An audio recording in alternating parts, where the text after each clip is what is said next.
two, one, and go. Hello.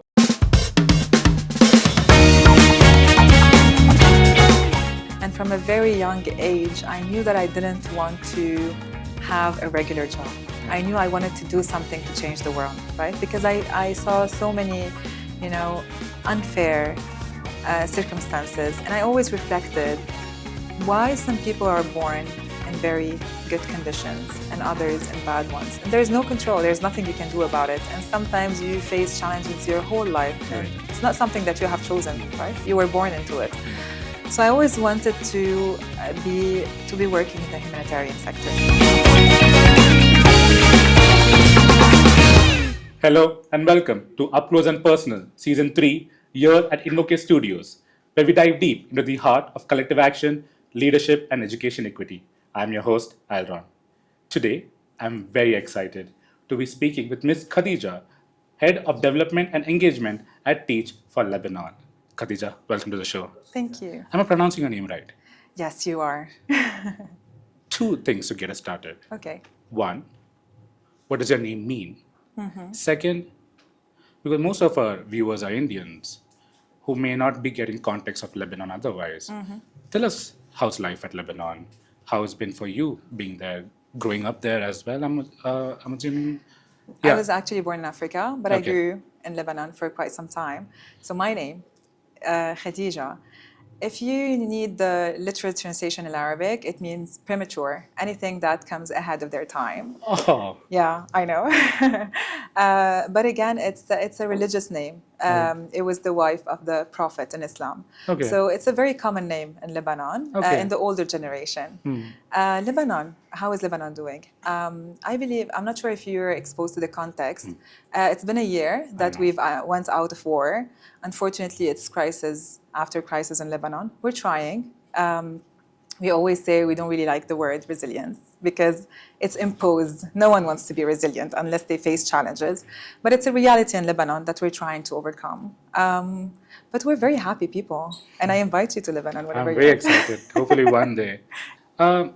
Because you're talking about it's been a year since you came out of war. I've just been very curious because I do not know anything about Lebanon. I just Okay. know only about India. And now that you have been at InvokED, you know about the systemic realities in India. I'm just curious, in terms of education, how different is Lebanon in terms of your work and, of course, for Teach for Lebanon as well? That's actually a very interesting question. For the past days, we were really exposed to the full experience in India. And although they are different contexts, I have to say that both of them have their own unique challenges. Coming out of war in Lebanon means that a lot of children don't have access still to education because unfortunately we have lost many schools, buildings that were not rebuilt. I believe that there is an issue of access to education in India as well. So it's the same challenge, but it was different situations. The same goes in terms of learning. We try as much as possible to ensure that our teachers are trained, that the children are getting adequate and quality education. Unfortunately, it's not always the case. We try to do our best. So this reflection between what's happening, and I believe it's a global issue, right? When you're exposed to different, even in the most advanced countries, there's always an issue with education that needs to be tackled, right? It's a different scale, different perspective. But I believe that if we work collectively, regardless of where we are, we might be able to do something. And this is what I wanted to learn here. What is the collective action that is happening in India that maybe we can do in Lebanon and improve our systems? On that note, tell us some of these learnings. Because I'm fairly new to collective action. It's just been a Yes. year. I'm trying to understand what makes a great collective action. On the other hand, what can quickly ruin a collective action? Interesting. So whenever people hear about collective action, they would assume that everyone is doing the same thing, Right. It's not the case. Because at the end of the day, each one has to have their role. Collective action for us means that people come together to identify a problem. And once you have identified that problem, you decide on different roles. So what is my role and what is your role to address that problem? Oh, interesting, It's us working together to be able to solve that role. And there needs to be a lot of trust, and there needs to be a lot of continuity and follow-up. And most importantly, and this is something that is often overlooked, is the fact that we need to reflect on the solution and evaluate whether it still works or not with time. So collective action is just bringing ourselves together to be able to find a solution. And this is also very like it's part of Teach For Lebanon because we are part of the Teach For All network. And the Teach For All network strongly believes in collective action. We learn from each other from different contexts, and we try to solve the issue that different countries face, quality education. How do we provide quality education, and how do we promote youth leadership? And those two are the building blocks for the future of the countries, right? In your years of experience, has there been a moment when you've been exposed to collective action that stands out to you, that your first exposure to collective action, you're like, oh, this is possible, we can do something with this? Any such experience you can tell us, an example? Yes. So based on the Teach For Lebanon model, what we do is that we place fellows in schools to improve the system. So it's not a bottom-down approach where we go to the ministry and we design a project. It's actually we have the system in place and we try to infuse within the system something that will do change over time, right? So what we do is that we place fellows in public schools for 2 years. Those fellows are on their own leadership journey, but at the same time, they provide quality education to the children and they support non-fellows. So it's small steps, Collective actions didn't have to be big. They don't have to be huge. It's the small steps that make changes over time, the compounding effect, just a win after a win that eventually changes the full system, right? And if I have to think of something right now, it's really what Teach For Lebanon is doing. The smile on my face is because I'm so glad to see, because when I joined Mantra or Shikshagra, I started hearing micro improvements, small steps. Yes. Like, well, how does that work? Won't that be forever and everything? And it does. I mean, these are literally small steps. But the smile on my face because I'm glad to see that resonates in Lebanon as well, or anywhere else in the world. Yes. On that tone of talking about experiences, I'm just curious, as a person, as a human being, how has the last decade been for you? Because there's this trend happening on TikTok or social media where people are putting their photos from 2016 because fairly the last time where we were all happy on social media before it all went down, people are going back, being reminiscent. On that note, how's it been personally for you over the last decade? If I remember in 2016, it was the very first years where I was exposed to education, right? I joined NGOs and I was completely immersed in that education realm, what is happening, how can we solve solutions? 10 years ago, the focus was really on access and enrollment. If you go back 10 years ago, when you hear about education and what do we need to do, it was always about getting the children to school, right? That was the main focus. If we look now, a lot of it is about learning. Are children actually learning? And not only learning, but are they being provided with quality education, safe education, and also what about their well-being? So it's more of a holistic approach towards education. I believe we have improved a lot. If I want to reflect on Lebanon specifically, we've learned the hard way that we need a lot of coordination to make things happen, especially in times of crisis. And we need to learn to work a lot on teachers' support, whether through training or mentorship or coaching. There's also a lot of work that needs to be done on a student's level in terms of well-being. And I believe also globally, there is a shift in how we look at education, right? It's not only people going to school. Right. But that's still in the perspective of the work you do. But my original question, which is where I'm more curious, is you, outside the work, otherwise, like in terms of like growth, your life and everything, what's been the biggest change over the last decade? Something you learned, unlearned, Learned and unlearned. That's a very interesting question. I was younger, obviously. I believe that 10 years ago, I used to believe that I need to solve the problems. I need to do things. And it was frustrating for me when I faced a big challenge or a big, something that I need to be doing. I thought in my mind that I'm the change maker. And as I grew older and I faced all of these, different disappointments, because at the end of the day, when you want to do something so bad and it doesn't happen, there is disappointment after disappointment. And then you realize when you reflect that you cannot change the world. You don't even have, the knowledge or where am I going within the next years. In Lebanon, we can't even plan next year. It's such a crisis-affected context. So I learned that I'm not alone. I have a community, I have people around me, I have a support system. Not only family, but friends and colleagues at work. We have a shared passion, and I hold on to that. I hold on to the people that know what I know and want to change what I want to change, and we do it together. So I learned that I cannot do things alone, and Right. it makes me feel better, actually. Even if things don't happen, they will happen with time. Someone else will do it, but I know that I'm not facing this alone. No, this is very interesting. It's very personal for me as well. In Hindi, we have a line like "Dunya ka boj apne kandon pe lena band karo." So, which goes to say like, don't take the weight of the world on your own shoulders. Oh right? my God, yes. And that's something as Yes. been my go-getter. Like I've always been, oh, I will get it done. I will do it. Don't you Yes. worry. But it's again over the last 1 year, just the kind of young energy I see Yes. in the education sector in India primarily. Just that they're like, no, we'll all solve it together. Why don't you do this part? Yes. Since you're expert at that, we'll do the rest. And that's something I'm trying to still unlearn. Like, Yes. it comes naturally when, like, you know what? I'll take care of it. Yes. Give me a day. They're I'll like, do no, it. why? Yeah. You don't have to. Exactly. You know, because we've been talking about your personal life, we've been talking about the work and everything. I have these two flags in front of you. Okay. Okay, there's a red flag, there's a green flag. Okay.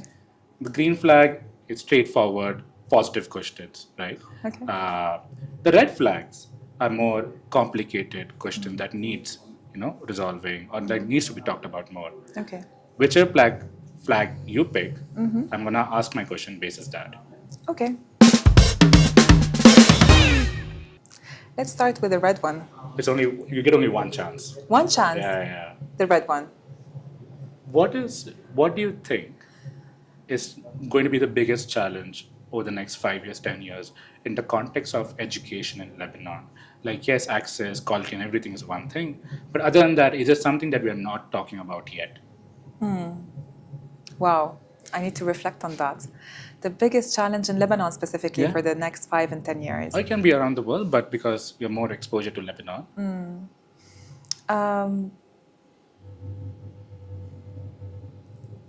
I would say really ensuring that we have quality education again.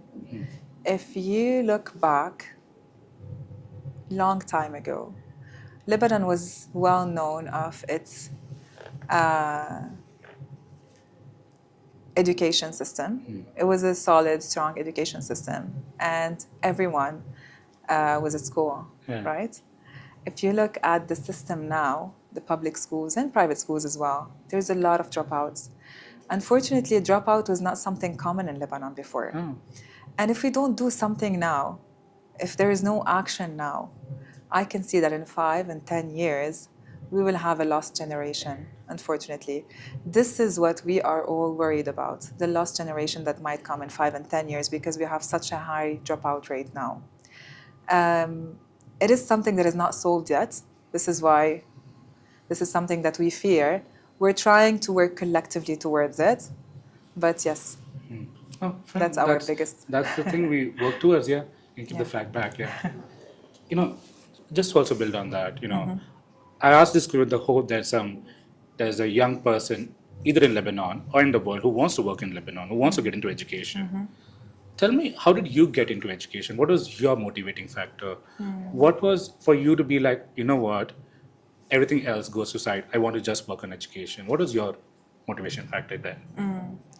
I mentioned that I was born in Africa. Right. And from a very young age, I knew that I didn't want to have a regular job. Yeah. I knew I wanted to do something to change the world, right? Because I saw so many, unfair circumstances. And I always reflected why some people are born in very good conditions and others in bad ones. And there's no control. There's nothing you can do about it. And sometimes you face challenges your whole life. And Right. it's not something that you have chosen, right? You were born into it.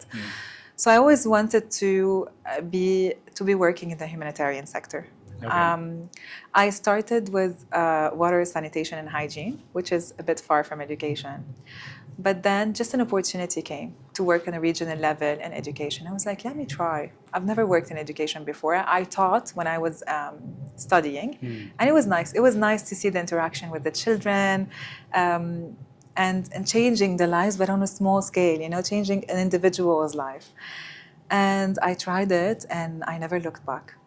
it was amazing because, and it's challenging as well because when you work in different sectors, you can buy something and you solve a problem, right? People need water, Right. you give them access to Yeah, water, that's very straightforward. Yeah. and so on. But education, you never see the immediate effect. I've been working for the education sector for the past 10 years, and I cannot say that I'm seeing the impact. Yeah, right. It's something that will come years, and it's something that we have to all work to do.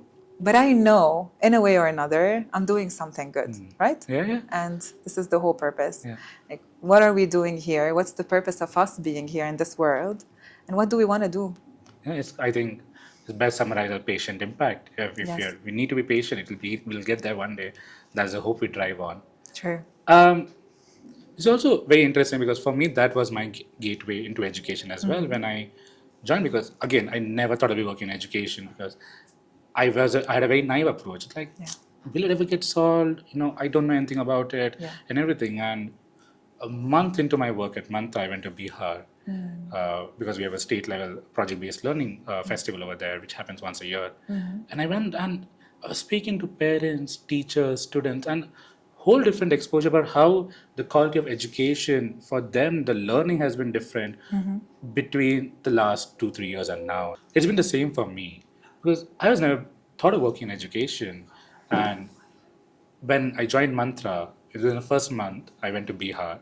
We had a state-level project-based learning festival that does happen, in the Patna, which is the capital of the state. And I started interacting with students, parents, teachers, and I was like, okay, I see a difference in the kind of learning they're getting over the last 2-3 years. Parents talking more positive about when their child comes home, they're more interactive with the child now. And I was like, okay, that's interesting. We're doing something right there. Because my earlier purview was, will we ever solve this? Why are we working towards it? But of course, I was fairly immature back then, but obviously that's changing. And now I've been trying to Karnataka, UP, Odisha, and everywhere. And I see a difference how education has been for the government schools in India. And I was like, okay, we are doing something right. And the fact that I see that in your experience as well, as like, okay, I'm not the only one. Don't need to feel guilty about it. We've all been seeing that, okay, the change will take time, but it'll get there. We have been having a lot of long questions, long answers. Before I get to my final question, which I'm more excited with you especially, let's do a quick rapid fire. Okay? I'm going to ask you 4-5 questions. It's an either or answer, so you have to quickly answer. Okay. Okay? All right. Would you rather teach in a school or a college? Wow. You can say wow as an answer. School.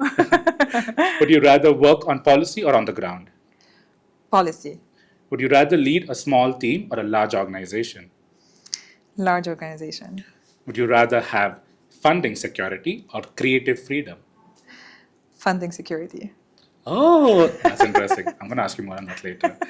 Would you rather change one system deeply or many systems slightly? Many systems tightly. Oh, interesting again. Now, finally, would you rather work behind the scenes or in public facing roles? Both, but if I had to choose, maybe behind the scenes. Yeah, I see you as a public facing role. Oh, really? Yeah. For my final question, I've been doing these interviews, I've been keeping them fairly on education. And I'll put the same to you, but if you feel like to answer outside education equity as well, feel free. My question is this.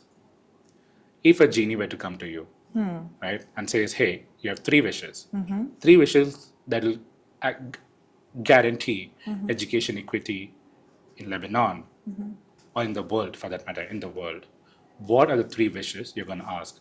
Obviously, you can't ask for more wishes or more money or something obvious Yeah, like that. obviously. But if you had those 3 Right. wishes for education equity, what would it be? I would say strong and supportive systems. I would also say teacher support and learners' well-being, children well-being. I feel like the combination of systems to leadership to children makes this, combo that we miss. We would see sometimes strong leadership, but, issues with access or well-being of the children because they have certain challenges in their own communities and societies. And other times you would see, strong systems, but no support for the teachers.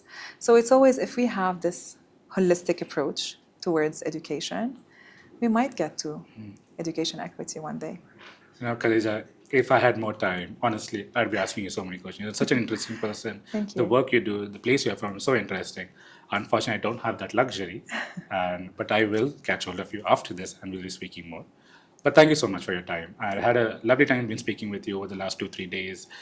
You've been a lovely person. Thank you so much for your stories, your insights, and your wisdom. It's been really, really something that I'm taking a lot back. And thank you to our audience for tuning in. Stay connected, keep the dialogue going, and I'll see you in the next episode. Thank you. Thank you.